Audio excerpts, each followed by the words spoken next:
The boy who spoke for the river? A village by the water, in the heart of the Amazon rainforest, where the air buzzed with the songs of birds and insects. There was a small riverside village called Nova Esperanza, New Hope. People there lived simple lives, fishing, farming, and telling stories around the fire at night. And at the center of it all was the Rio Puro, the river that gave them everything: food, water, and connection. 12-year-old Mateus loved the river more than anything.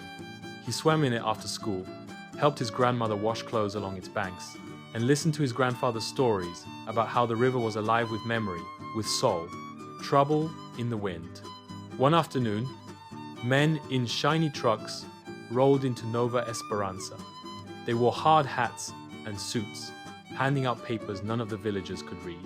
"They're building a dam upriver," whispered someone. "It will give electricity to the cities." "But what about us?"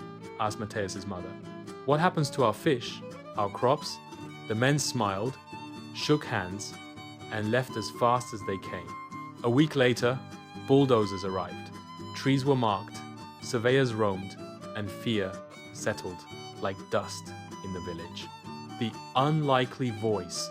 At the next village meeting, everyone was shouting, scared, confused, angry. "We can't stop them," one elder said. "We have no power," said another. Mateus, clutching his grandfather's old carved cane, stood up and cleared his throat. "I want to speak," he said. People turned, surprised. He was just a boy. "I know I'm young, but this river is our lifeline. If we lose it, we lose ourselves. My grandfather said, when the river cries, the forest listens. So maybe, if we speak loud enough, the world will listen too." His voice trembled, but his words settled into the room like roots in soil. The ripple becomes a wave. The next morning, Mateus started drawing signs on cardboard. "Save Rio Puro, our river, our home." He got his teacher to help him post online. His cousins recorded a video of him explaining what was happening. They sent it to a Brazilian journalist in Sao Paulo. To everyone's shock, it went viral. Suddenly, reporters were arriving. Environmental activists, NGOs, even government officials. The construction paused.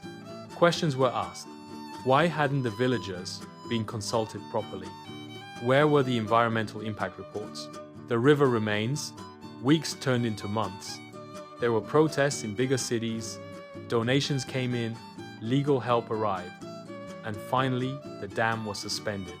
The river flowed free. Mateus didn't become a celebrity. He didn't want to. He just kept going to school, swimming in Rio Puro, and planting trees with his neighbors. But people in Nova Esperanza started calling him "O menino da voz grande," the boy with the big voice. One voice can matter. Years later, Mateus became a teacher in the same village, teaching kids about the rainforest, about rivers, and about courage. And sometimes, when new challenges came, the people of Nova Esperanza would gather by the river and say, "Let's ask the boy who once spoke for the water." Moral of the story: true courage isn't loud or perfect, it's standing up when you're scared, especially when no one else will. One voice can protect a river, a home, a future,